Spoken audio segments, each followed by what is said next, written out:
Man up. Tom Brady says the Pats will definitely have to adjust without Julian Edelman. New England is 9-0 and face the division rival Buffalo Bills on Monday Night Football this week. We welcome in our Mark Schlereth. Good to see you. Thank you. Thanks for joining us. Please tell us, how vulnerable are the Patriots without Edelman? I think this, just the statement by Tom Brady was, if you really listen to it, it shows you the greatness of the New England Patriots. Basically saying you're just not going to plug somebody in to take his role, but we're going to do what we do with the guys that we have and put them in positions, not the Julian Edelman position. So many teams think that, hey, we're going to plug in, Danny Amendola, and we're going to have you do what Julian Edelman does. No, you're not, because Danny Amendola can't do what Julian Edelman does. That guy in the slot is an absolute freak show, and I'm talking about Julian Edelman. He's nasty. I mean, he gets after people. He's one of those guys that's fearless across the middle.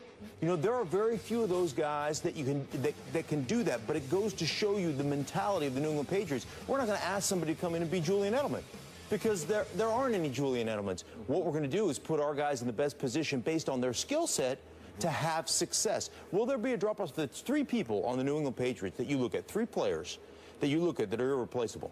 Tom Brady. I mean, you can't replace him. Gronkowski, guy's a freak show, and Julian Edelman.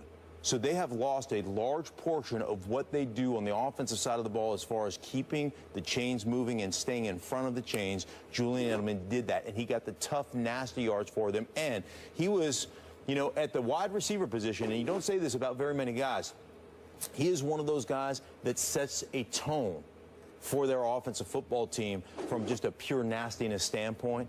That's Julian Edelman. They're going to miss all those factors about him. Yeah, I agree. So more vulnerable than, are you saying they could lose a game down the stretch? Oh, sure. Yeah.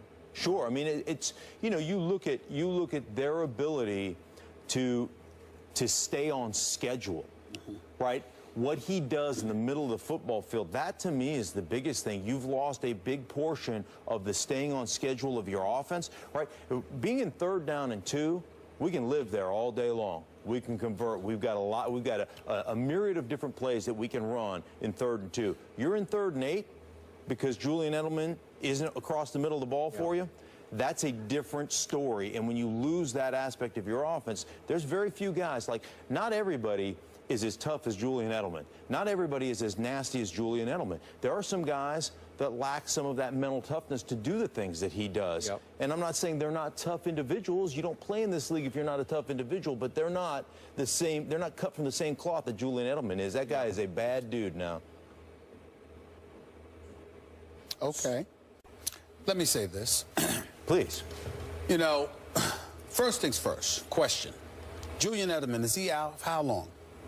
Well, we don't know. I mean, he could come back for the playoffs, but he's out for a significant amount of time. The Jones fracture, and it's a bad injury, and there's a chance he won't come back at all. There's a chance. Remember, Dez rushed back, and Dez is missing practice this week with foot. So I'm assuming his foot is still aching. Okay. Minimum 6-week injury. All right, minimum 6-week injury. But they say it's a 3-month recovery. That's what all the surgeons say. Minimum 6-week injury. I'm thinking it's Julian Edelman, who's a bad you-know-what, and you take that into account along with the fact that you've got 7 games to go, and of course there's always the bye week, that is the playoffs, because you'll have one of the top seeds in the conference. So we're talking about close to 9 weeks that Julian Edelman will have. I'm predicting he's going to be back. Having said all of that, let's analyze this. Last time I checked, you actually have to play somebody. So I have to take the competition into consideration when I think about the loss of Edelman. Certainly, he hinders you offensively if he's out of the lineup because you rely on him, those 3 guys that are invaluable. You still got 2 of them, and Gronkowski and Brady. Okay, Brandon LaFell is still up in there. Danny Amendola might be able to do some things for you. You lost Deion Lewis, but LeGarrette Blount is no slouch. And we're talking about the Patriots organization, who is the creme de la creme. They are just elite. They're very, very thorough at what they do. No question about it. And it can't be disputed. Now let's analyze who they're going up against. This week, they're going up against the Buffalo Bills. Stephen Gilmore stupidly talked about how they'll be ready for the Patriots. Just gave them bulletin board material, opened his mouth. The Buffalo Bills going to pay for that. We know that's coming.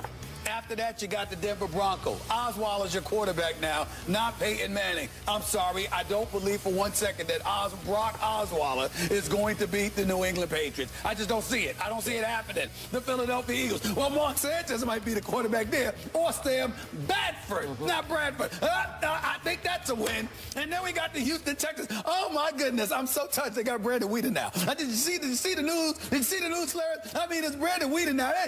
They got a quarterback now, according to Jerry Jones. So that three backups. You remember Brandon Whedon, yep. the guy that Jerry Jones said, boy, could he really throw a football? Right. And then weeks later you cut him. Okay, you let him go. All right. So we all know about. You're saying they've cornered the market on backup quarterbacks in Houston. Exactly. Okay. Nobody has more backup quarterbacks than the Houston Texans. So we got that. The next contest on the list is the Tennessee Titans. Do you want me to start laughing a little bit too early? I mean, just stop it. So then we get to the New York Jets. That could be very interesting because we had that. We had that on the schedule as a potential loss for the New England Patriots, particularly the New England Patriots squad without Julian Edelman. But this is an AFC East rivalry. They do like going up to New York and ruining their day. Not to mention the fact you're talking about the New England Patriots, who are an elite organization, who knows how to make adjustments. And more importantly, they'll sit around and they'll be like this, hey, you know what? This is what we have to do to win this particular game, and the defense can overcompensate. They can compensate, rather step up and compensate, because they can say, look, they're not going to be what we customarily see them being, because this is a defense that has playmakers. They can make things happen with Ninkovich and the crew. And then last but not least, you're at the Miami Dolphins, which could or could not be a very interesting situation. So what we're talking about here is the New England Patriots maybe losing a game. That's really what we're talking about here. The debate is whether or not they're going to go undefeated or not. But I think the loss of Edelman will be minimal, because I think all of those games are winnable, and he'll be back for the playoffs. Right. I think I agree with you in this. I don't think it's really going to affect their schedule that much from the standpoint of wins and losses. I still think they're going to win. I said it weeks ago. I think they're going to win out.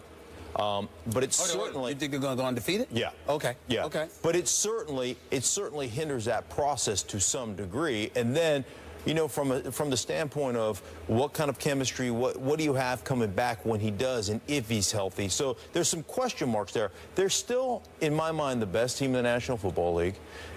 From a coaching standpoint, from an execution standpoint, you just go back to the Giants game, just from a management of the clock and the situation standpoint at the end of the game, they're the New England Patriots. There's a reason why they win. There's a reason why they're better than everybody else, because they're smarter and they out-execute everybody else. That's what it comes down to. By the way, Buffalo can back up Gilmore's mouth. Trust me. Think so? That team is coming together and coming on. This will be a battle on Monday night. I will bet you it will go to the wire.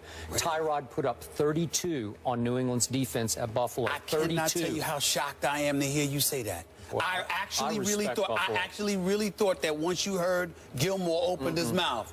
I'm shocked to hear you say that. Good. I hope you're right, because I don't feel like seeing a blowout. But I don't know. I don't know. So back to the question. I still believe New England will win out in the regular season, because Tom Brady is playing at the highest level I have ever seen any quarterback play at consistently. He's in some other place right now that no one's ever been in. I'm not saying he's the greatest quarterback ever. That's still Joe Montana. But no one has played at this level this long through a whole season. But this offense will definitely not be as explosive. Deion Lewis was a difference maker. Yes. They lost Shane Vereen to your New York Giants.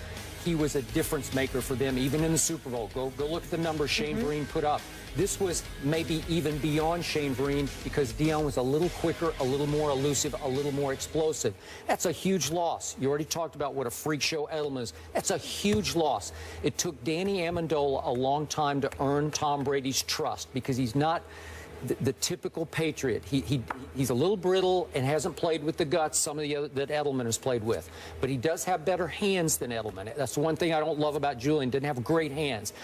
Amendola will make big catches at big moments, and I think he has earned the trust. He just doesn't do it the way this guy does it. But he is slippery, and he did make a hellacious spin move to get them in field goal position the other day against your Giants. So the offense won't put up the same kind of points. It won't be as explosive. The games will get closer, but I still say if you have Brady, you're good. That he'll win these games different ways. With the tight end, Scott Chandler's going to have to play a bigger role. You know, it's amazing watching how many 2 tight end, 3 tight end formations they came in. That's right. And, you know, got this on Twitter, the Patriots fans, their offensive line, it's Yahtzee.